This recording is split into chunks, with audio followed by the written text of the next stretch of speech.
What is up, Workbringer here, and today I'm bringing you a The Other Side 11 run on Tyrannical Necrotic.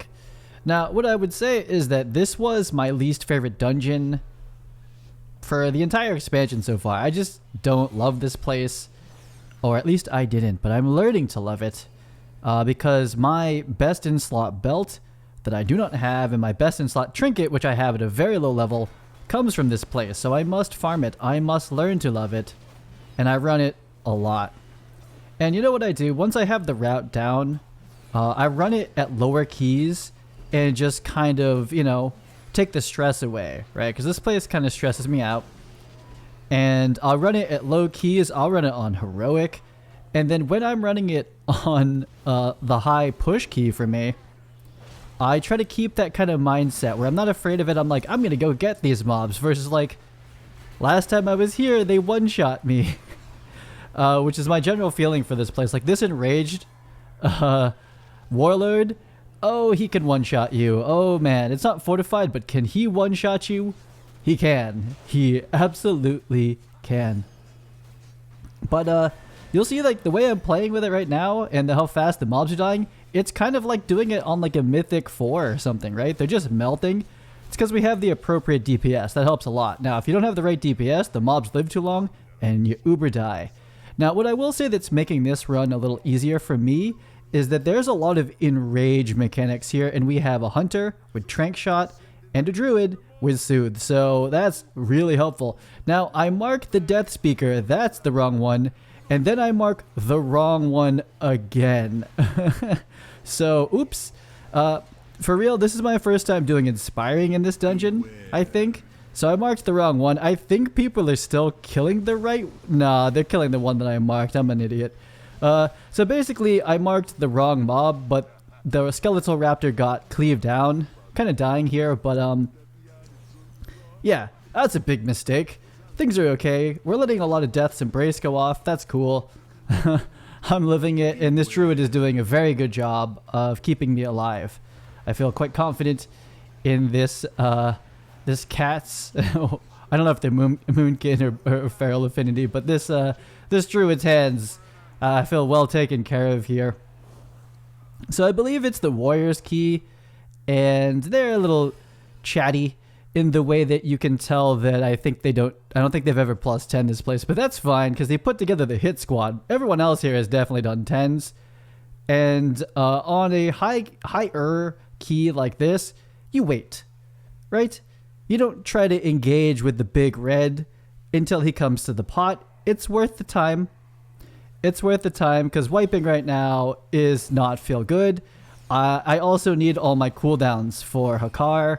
And so I'm like, hey, everyone have a chill. We didn't luck into a great pattern, and we're going to stop the enrage with the pot. Everyone have a relax, right? And you either trust the tank, you don't in those situations. I mean, if you know the other side, you know how bad these enraged spirits can be. When enrage goes off, I mean, the healer has to start popping something, right? It gets real rough. So to neutralize this one is very nice. And not to mention, we basically have Pride right after this, so you want this one to go easy. Now, since my last video, I have been running Hand of the Protector as a talent, which makes my Word of Glory ultra strong. And it's been the difference between keys. I don't know how I was running anything before. The other competing slot that a lot of people say is BIS, but I don't think so anymore, is the Consecration is bigger and Consecration slows talent. That's garbage. That is absolute garbage at higher keys because that 50% slow, because you can't target where you're going to put the Consecration like a Demon Hunter can. Man, Demon Hunters get all the toys. You can't position it. So you're basically, when you're kiting with Consecration and you're trying to slow them down with it, they just like automatically don't get to run through half of it. You can't target it. It's really bad. So for kiting, it's kind of useless, to be honest, or it's a very low return use, in my opinion, using Consecration for that. And it being bigger, I don't know about you, I do a lot of kiting these days, so I'm not even in Consecration unless I'm like fighting a boss or something like that. Like, I'm just running all over the place, and while the Consecration cooldown is low, it's not that low. So Consecration, if I'm sitting still, which is kind of rare in Mythic Plus. It's good. It's great. You know, it's my main mastery, like, mitigation. But I'm not in it too much. Like, right now, I'm not putting Consecration down. I gotta run. You know what I mean? It's like, so do I want Consecration to be bigger and slow things? But I'm basically never in it unless I'm just sat in a, you know, a stationary place, in which case a small one is fine. Or do I want, like, extra strong Word of Glories? I want extra strong Word of Glories, and that is huge. And it's like, when it crits, it's a lay on hands for myself or for my party. That's the other aspect of the talent, Hand of the Protector, is that it'll work for other people. And I then took the conduit that gives me shielding words, which you'll see on my bar up there, is that you'll see that when I Word of Glory, I get 20% of it as a shield, right? So I've got like the Word of Glory build here. So I'm like okay, so this was done poorly. What we should have done is, well, actually, I don't know if you can see, I don't know. I don't really know what the play is for inspiring. I think what I do is I pull away the inspiring one while we kill the Hakars. I think that's what it is. That's why I'm watching this back. There were misplays in this. Let's just say that much. It's not as bad as my Sanguine Depths 11 run that I just did, but it's not clean. But it does show you that the nerfs to this place are in. They're working. Big Hand of Glory coming. Word of Glory. Decent. The nerfs are in for time, because if we didn't have the extra 2 minutes, I don't know if we would have timed it. So thank you for the nerfs to this place. Essentially, I think that the timing allows for one wipe, right? I think that that's what's happening. Versus before, the other side, basically, you couldn't wipe at all. So in this case, we're kind of like pondering why that was so terrible. And I tell them to CC the inspiring. That's a strat that I see a lot, is that you just isolate it, right? Because it's distance based, the inspiring. So in that first pull, if I was going to do that again, I would basically pull the priest or whatever, and then pull them away. The druid just dies. I would pull the I'm typing. I would pull that priest away, but tell everyone else to kill the two on the ground, right? Kill the people before they turn into Hakars. And that would be clean. So really, that's what the play is. I was just flustered. This is my first time doing inspiring into other side. And I'm basically at the point where, like, I don't really run keys that aren't 10, 11, 12. Like, that's kind of what I'm doing right now. I don't know how much the savings it was to do that, but we did it to make us feel like we have control over this dungeon. You'll see that I pulled the whirlwind mobs into the back. That's because they spawn spites, you know? It was like a preview of what Spiteful's like. They spawn spites, so I just want to put them in the back so we can keep moving. I tell them to earn this, right? So we don't want to do that part 2 here. So here we go. They do it at the perfect time, though. Really good, right? You want to kind of wait until... that's good. That was it. Like, not right in the front, but not so sketched that, like, it doesn't stun them in time, right? You want to stun them before they turn into Hakar, so that was quite good. This gives me a chance to test this new LOS that I learned.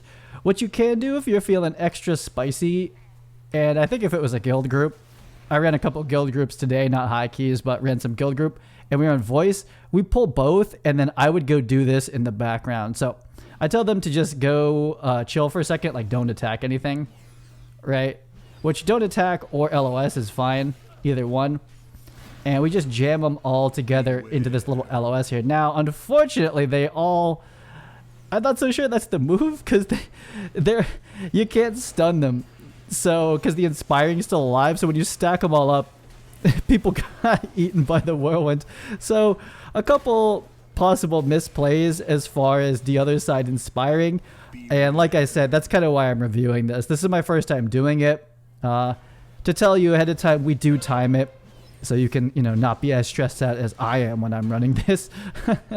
But I don't think I've ever put up a video where we don't time or we disband or something like that. Those aren't usually worth showing. Even though there's like a huge mistake, it's just like, I kind of want to show recoverable mistakes, right?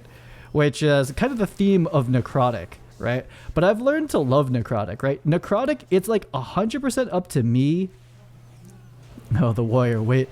Like, it's like 100% up to me to manage Necrotic, and then everything else you know, it's basically the play, the move that you want to do for inspiring.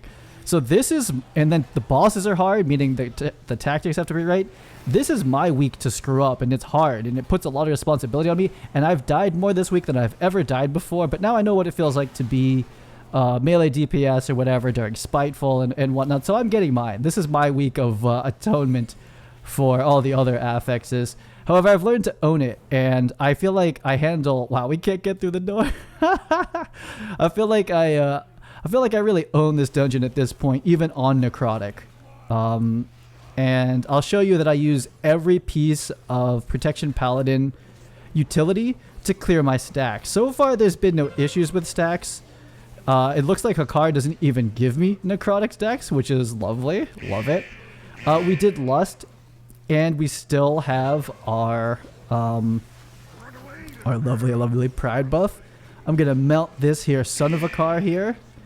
And something gets sketchier. I don't know what it is. So the mechanics at play here are that when he does that big attack on me, the more damage he does to me, the more absorb shield he gains.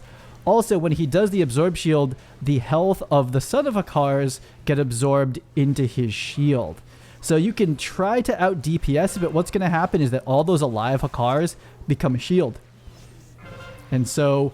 look at that big shield there. So it says 1%, but there's really like 5 or 10% of it left. And we are dying to dots and circles. This looks like a wipe. This looks like a wipey wipe, but I don't give up. I do not give up on a key where I can get IO from it. We just keep doing the thing. I don't even understand how he's dead, but he's dead. And I write, oh, that was tough. But we got it. And in good time, that was real fast, and we're moving on to the next bit. So, things that have changed since my last Sanguine Depths run, and excuse the background noise if there is a little bit right now, there just is. I live in a house with other people, so there is possibly some background noise. But we'll be doing this little walk here, and if you're Night Fae, you're just like, zip, and you skip on through. But I actually use this for talking. I hit auto run and I chat. Right after a win like that, I would say. So since Sanguine Depths, I have changed my Blessing of Protection. If you look at the top left above my party frames, those are Voodoo hotkeys. That's all they are. And I don't click them normally. They're just there to show the cooldown, and they have the global cooldown on it as well. And it's just a simple way of doing it. Weak auras I only use for very specific things. Most of this is LVUI. But the thing is, that Blessing of Protection one now is a macro. So when I click it, it does cast Blessing of Protection, and it will do that on me, unless I have some other one selected, which I never select any other party members. I only do it through the frame, so that would almost never happen. And then if I click it again, it's a cast sequence, or it's just a return. If you do a macro like that, it'll do cancel Blessing of Protection. So you can use Blessing of Protection to drop your Necrotic stacks. However, then you will lose all aggro, and everyone around you will get aggro and die. Or at least one other person who's ever holding the highest threat after me will die. Almost definitely in a dungeon like this. But if you cancel it within a global, or like right after, you don't lose aggro, I think is what's happening. And we have that to test. This was a good test for me. So I'm a little afraid of everybody who is... I'm single judge pulling this thing because it's the Inspiring, and this is my call. Again, this is my first time doing Inspiring. My call is to, like, let's go ahead and kill this thing, because then there's no other Inspiring. So then we take this one, but I'll also take these at the same time. You can skip those, but then you kill them at the end, and they come get you, and it'll kill you. I run into the corner and hide. I get stunned, hopefully no one else did. So that's the move. And we single take this one down. I mean, we killed the ones in the background, but we want to kill that. Oh, look at the icon for that spell. That's my that's my conduit, words of protection or whatever it's called. Look at that. That's my conduit. They're reusing icons. How dare they? We're going to pull these. This is time for range to do their thing. This is where the Typhoon comes out. This is where I just try to not die. I hodge that. I'm so used to putting Consecration down for kiting Because in this case, they're really slow. They move pretty slow, so the 50% is kind of something. But I still don't miss it. It's like this itty bitty thing where it slows things down versus like, oh man, I'm gonna die. Word of Glory crit is a lay on hands. Oh, it procced an extra free one. I'll guess I'll do a Word of Glory on my healer. Oh, that also was basically a lay on hands. It's so incredibly clutch where it's like these high stress clutch heals versus Consecration is like, oh, it's a little bigger. That's cool. And I'm like kind of kiting. But really, if I'm kiting, basically there should be like a Binding Shot down or an Entangling Roots or a freeze or a stun, right? Like my CC is garbage. It's just not good. I'm not a monk. I don't have Ring of Peace, right? So I'm just basically relying on the party for my kiting these days, and I do anyway. And now I'm just an Omega either self-healer or off-healer. But if I get the proc, I forget what it's called, I have the talent where when you use Holy Power, there's a chance that you get a free one after, which happens quite a bit. So if I crit a Word of Glory on myself into another free Word of Glory, that's just like a ton of healing going out to the party. And that's Paladin utility. I don't think people talk about that enough. You know who's going to talk about it? Workbringer. I'm going to talk about it because I'm a Paladin. Every day I feel a little bit bad that I'm not a Demon Hunter or a Monk in Mythic Plus. And the mentality, first of all, you have to kick every single cast that comes out of this thing, especially that one. I can get most, but I further stress the point. GG being an engineer, by the way. Clickety click, let's keep it moving. You know, the meta right now is Demon Hunters bring damage. They bring a really good CC in prison in Shadowlands. You can imprison so many mobs, and it's so helpful.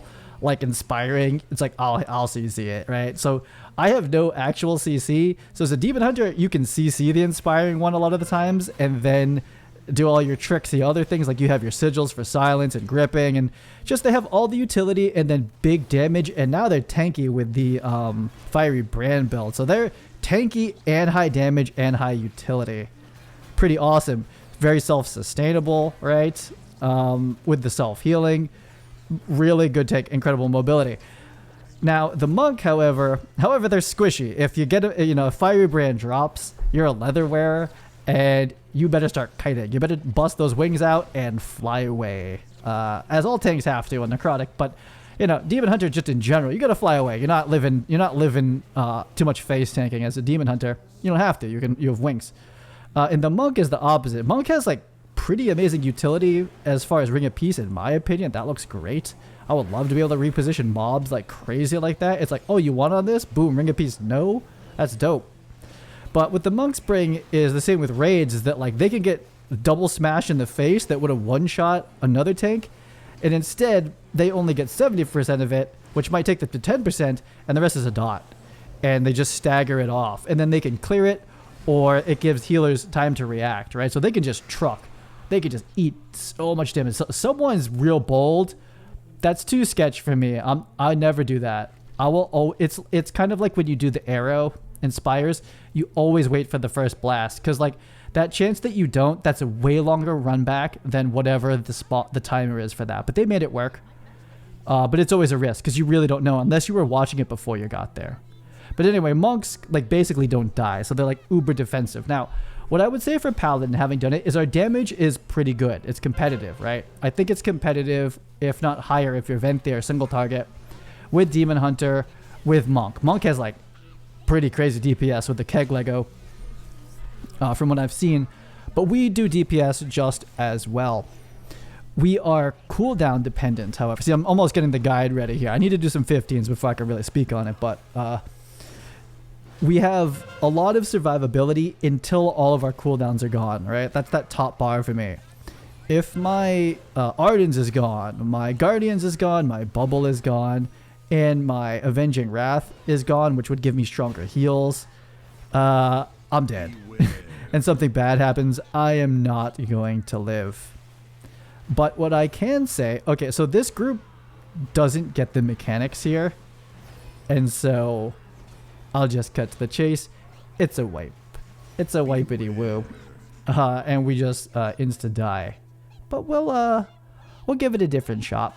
We'll give it another shot. So we're talking with me and the healer are kind of like talking to the group. people are like, what happened? I was like, we didn't do it right. And so if you want to see what an 11 looks like, how quickly you die to a boss if people don't know the mechanics, it's pretty quick. It's pretty fast. So if you ever, like, I mean, depending who's watching this, if you're new, it's like if you're watching like really high-end streamers do this stuff and they're like goofing around and messing around, they're goofing around, but they're still doing the mechanics right. So when you goof like, if you do the mechanics really like perfectly, there's a lot of room to mess around, and that's what you'll see. However, if you don't do the mechanics correctly, you die instantly. It's one shot at like 10 and 11. You're just dead. It doesn't matter how much gear. I could have twice the health pool. I'd still would have been dead, right? That's how those mechanics are designed. But anyway, as we do the walk of shame back here, I'm going to go hit the button. People are like, what's going on? You have to be an engineer. So while the DH has the utility and the DPS on top of being able to fly, which is pretty cool. Inspiring to see the tank just fly around the room. And the monk has the survivability to defensiveness. I would say that the paladin has good offensive, right? On par with both of those. But they have off heals and party utility as I run into the wall. Look at my wings, though. What? Kyrian. Like, those two tanks aren't going to lay on hands the healer twice. 3 times in a row sometimes if needed. I can lay on hands myself, full health myself, word of glory somebody else, and then like word of glory again sometimes another person. And I can also bop if I barely do that. I do Hand of Sack quite a bit. Divine Shield, I could bubble other people. I don't do that. Bubbles for me still. Maybe when I'm like OP tank, I'll bubble other people. Bubbles for me.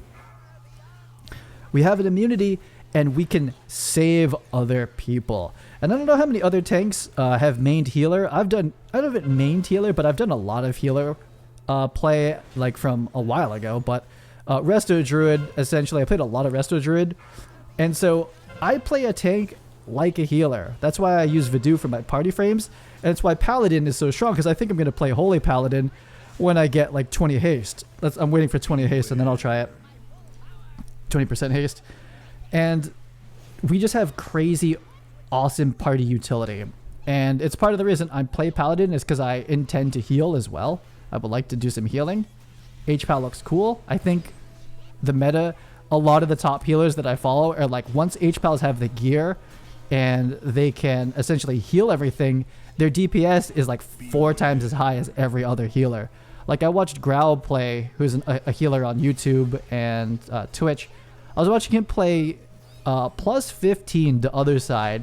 He was a 194. Item level 194, which is garbage. Holy Paladin. And he was doing more DPS than I'm doing right now. And I don't understand that. He was doing like 2k DPS, way less gear than me, and was shredding it as an H Paladin. Like, I don't get it. And healing the dungeon at a 194. Now, his group wasn't taking any damage, right? Because like they did the mechanics perfectly. They're all geared. They all know what to do. So there's something to be said about that. It's a group game, right? You can't be the OP healer and everyone else is eating every mechanic in the face. You just can't heal that. But that being said, Holy Paladin, I think, will have its day. Probably like second expansion or whatever. Second X-Pack of Shadowlands, I think is going to be pretty strong. So I would like to be able to Holy Paladin and Prot Paladin. And so thus, I play Prot Paladin like a Holy Paladin. Like I heal a lot myself and other people. And when I switch over to Holy Paladin, I'm going to keep the same UI. Like I'm going to keep my blessings that I do to other people plus Word of Glory and then Holy Shock become like the main 2 cooldowns that I'm watching, right? Kind of like how you see my Word of Glory over there. That's kind of big. I'll put Holy Shock there too. Anyway, a lot of talk about Holy Paladin, kind of tank meta, but that fight, for me as a tank, I kind of soak the crystals. When the Buzzsaw comes off, I'm going to pop a defensive. And it's really up to the party to stun them. When Millhouse is alive, someone will get targeted with a circle, and then they're going to get stunned. You can use that to stun Millhouse himself. You can use that to stun Maleficent, his significant other. Am I reading into this too much? Is that what's going on there? I think that's what's at play. I'm not sure. Anyway, and then the lasers, you like stand on the opposite sides of them and you stun them. But me, my job as tank, it's kind of like when I'm tanking a Pride. I just sit there. Don't move. Right? Don't. Oh, okay. So that's for the party? They're going to heal the party, but not me? I see how this is, Resto Druid. I see. But yeah, I kind of just sit there and, you know, don't move the boss. Kind of like in Stitch, just like in a lot of fights, it's like, I don't move so that everyone else can line it up. So I kind of sit there. It's kind of like how I do Miss Eternal Sight at this point. I'm like, I'm going to keep this boss in the middle. And if the fox shows up next to me, I'll scoot over a bit. And that's it. So that's kind of how that fight goes. I don't really think about that fight all that much. Try to save some cooldowns for Buzzsaw. We killed it even without Pride. So even though this is Tyrannical 11, when you have properly geared DPS, which is the, you know, they didn't know that fight. I was watching them do it, and I was like, you guys don't know what you're doing. And then they would stun me and not the boss. And then they would stun themselves and not the boss. And I'm like, how is this an 11? So if you're feeling, I mean, this group is great. I love this group, really. Like we have nothing but love and lots of celebration at the end. I'd say that's one of the nice parts about tanking is that like I did this route, like I think as clean as you can do this route, with the help of everybody, of course. Perfect, except Lotus came out, but pretty perfect timing. Lotus came out and killed everyone except for that. But good timing. Good timing with the pot. I will say that I basically tanked this place perfectly. I don't know if that's correct. Pretty well though. And the Kyoto the Warrior, I think the whole time didn't think he was going to make it. I think this is his first plus over 10. It was very, very appreciative. Everyone was very happy at the end of it. So that always feels good, you know? Because I did put a lot of work into learning this place and getting the route right. And these unfortified scare me because Shadow Core kills you so hard. Shadow Core is like such... Any of the Death Speaker casts, they're all coming for me. They hurt a lot. They hurt an awful lot. So, let's see. What are we heading into now? Arden Wield, yes. Okay. So this, to me, this is the hard part. Not this hallway, though people who don't take this hallway seriously die. You get 2 or 3 hits of the splooge, you dead. You super dead. So I now know the spots. It's like a Torghast, basically. Like I know where to stand.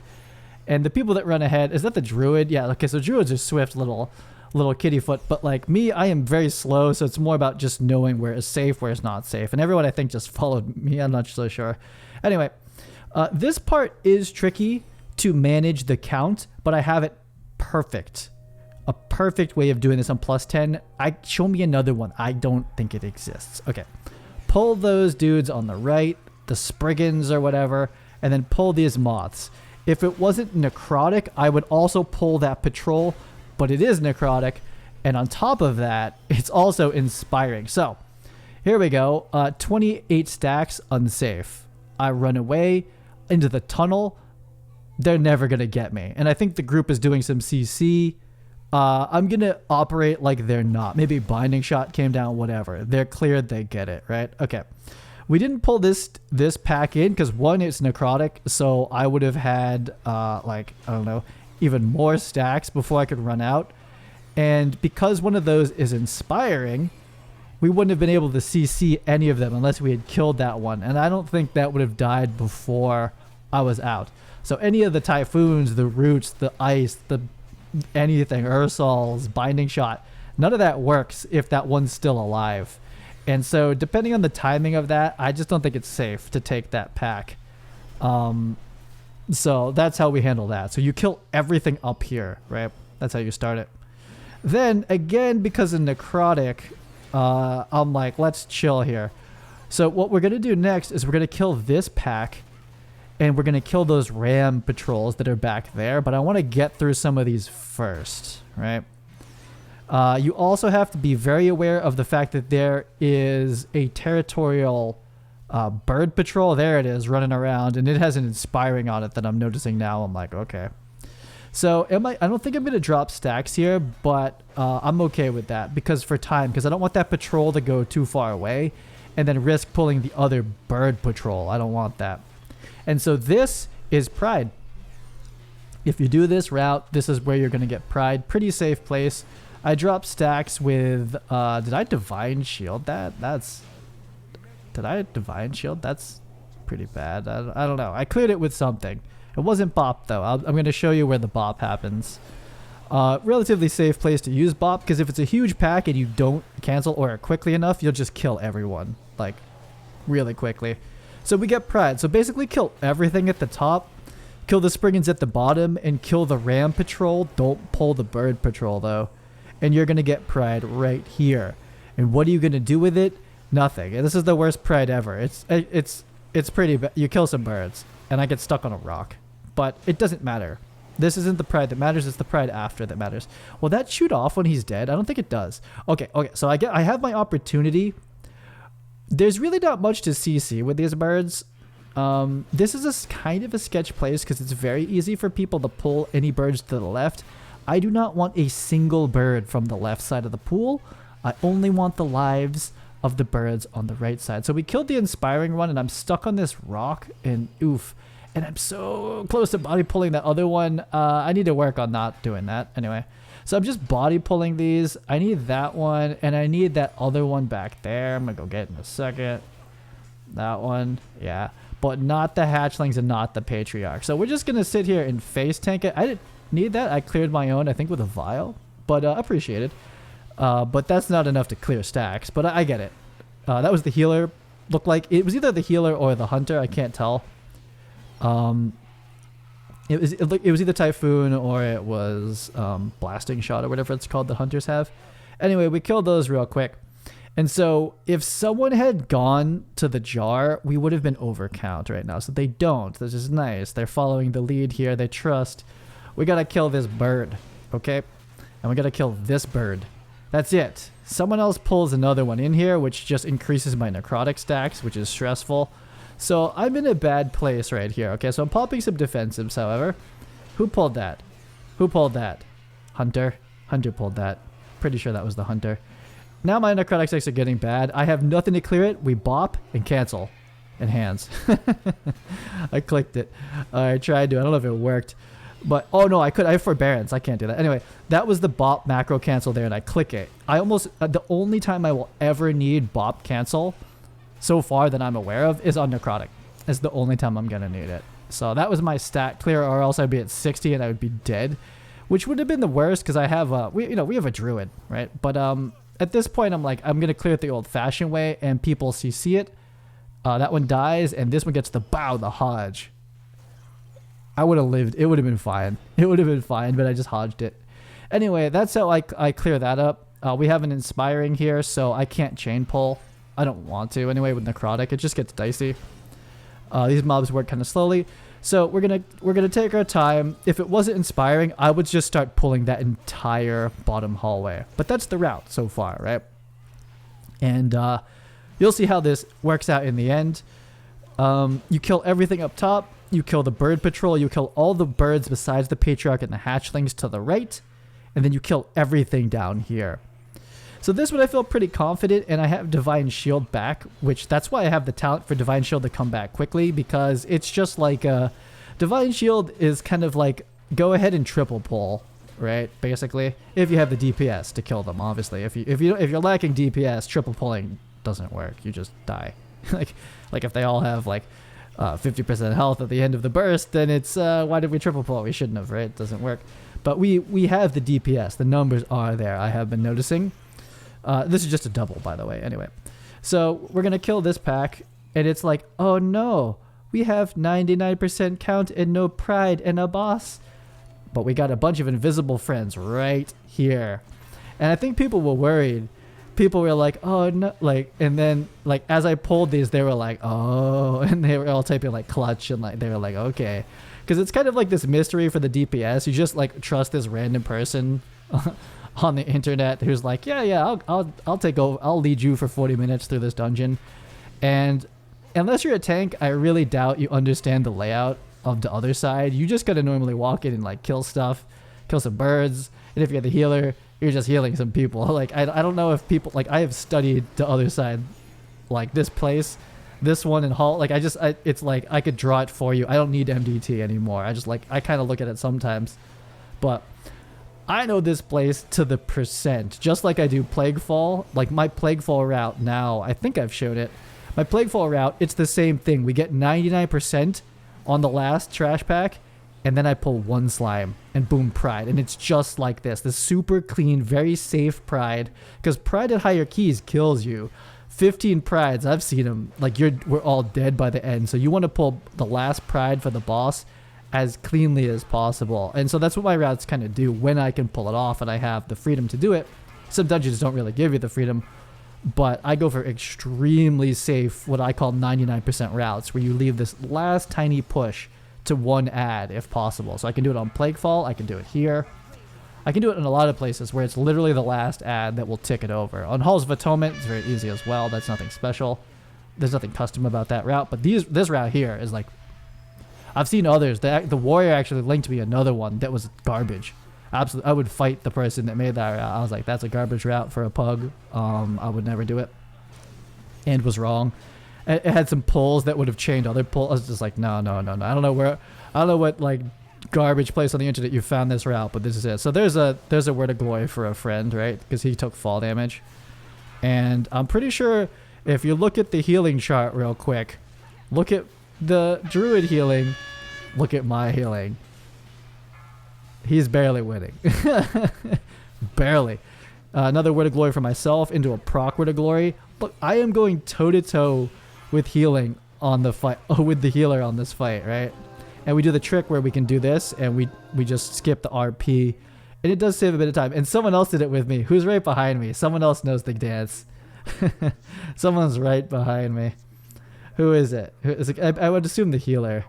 Nope, it's the mage. The mage knew. That's the OP strat. I do that on like lower keys if I'm like warming up, and I'm like 20 seconds ahead of people, which feels good because I'm a paladin. Now I'm not Night Fae, so I can't be like that quick, but I'm right behind you, man. I'm optimal here. So we did have one wipe, and the other side got 2 additional minutes on the timer, and we need it. You know, if this said 153, that would be pretty sad. I'm gonna make myself a square. I'm having sense that this warrior and mage, to be honest, because I watched this mage not do the mechanic. I was like, I don't think they know this place so well, which it's just incredible that people do 11s but don't know them. Anyway, I basically tell them, and before the run, I always pre-assign where people are going, and on the run back here, which is like 30 seconds, we all type where we're going. The warrior got it wrong. The warrior wrote the wrong one, so we just reiterate, and I put a square on me, and I just tell him, I'm like, follow me, just stay right on me, don't get hit, right? Follow the square, right? I'm not trying to be like, I don't know if the word's pedantic or whatever. I'm not trying to like, you know, make you feel bad, but I'm just trying to help you. It's his key. I'm trying to time your key, okay? So follow me. Like, you're working on DPS cooldowns, I'm working on positioning. This always confuses me, like what is actually happening. I see the debuff. All I know is that I'm supposed to put up like big defensives, and then I also heal an absolute ton here. Like, boom, you see that word of glory? I'm full health, and I have another free word of glory. I don't have anybody to heal though. I'm just gonna sit on it, right? Like, look at my heals again. Look at Prot Paladin. Now again, like the DH healer can do. A DH can do the same level of healing, if not more. So can a blood DK heal themselves, but they can't heal other people. I can heal myself, or I can heal someone else, right? And so that's my utility. Saving the healer, sometimes more important than like, I mean, I'll pop a defensive and save the healer. Not many other tanks are doing that. I'm a push that point because that's one of my only strengths as a paladin, is like I can heal myself and other people. And look at the heals on this fight. I would say it's because people have been decent at not taking damage, which is really nice. But when this Hand of Protector talent, when I focus on word of glorying myself always to full, word of glorying any other friends, it does big heals. Wouldn't it be crazy if I was like a Holy Paladin? Like, Holy Paladins can Holy Shock offensively. And what if I could word of glory offensively? It's Shield of the Righteous, which is, it's good damage when I take the conduit with Judgment. And of course I have a Shield of the Righteous DPS legendary. But it's I don't know. It requires a Judgment and then a shield, so it's not like every single time. But it would be cool if I could. I guess it's Shield of Righteous, but it would be cool. I don't know if Word of Glory also smashed or something like that. But I guess that's what Shield of Righteous is for. Anyway, big heals. I'm trying to make myself feel good about it because that's what I'm using, and we're gonna need it in a second, right? So the mitigation is up. I don't have any actual cooldowns for mitigation, and cool story: if you pop Divine Shield ever, everyone dies.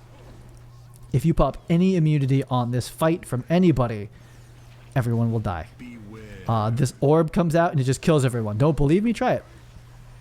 Go try it in like a +10 and see how it goes. Kill everybody. Anyway, here comes some more Word of Glorying from me. Big heals. Big old heals. I don't really have any mitigation, but I'm going to heal. Boom, big heal. I could have used it for a shield, but I just felt like health return was going to be better. And boom, another full, like, look at the healing. I am toe-to-toe with the healer right now. I mean, I'm healing myself, so that's not like all that great. But I have another free Word of Glory. See it sitting there? Boom. I should probably heal someone with it. Oh no, I need it for me. Soul Crush. Ugh. Okay, so I've got Guardians out, and I'm sitting in full Consecration and Shield of the Righteous, and I'm still getting trucked. And then I Word of Glory. And it happens again. Are you kidding me? Oh my god, I would have died. I think I would have died right there. It's about to like Divine Shield and kill everybody. But that is the other side too.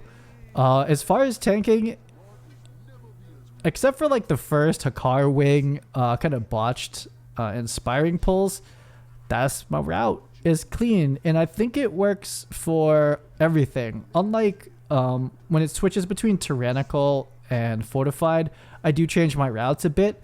This place is you're gonna need Pride on every boss, and that's what this route is. And I know how to do it on a 15. It's not any different. It's just like the same exact thing. Now, Spiteful Affix is a slightly different tanking strategy, which looks a little crazy. It's this like very slow kiting train that happens. But that's the route. I consider this a very clean one, though we did wipe once, compared to my other 11. So thanks so much for watching. I'm going to Kyrian out of here, and I'll see you on the next video.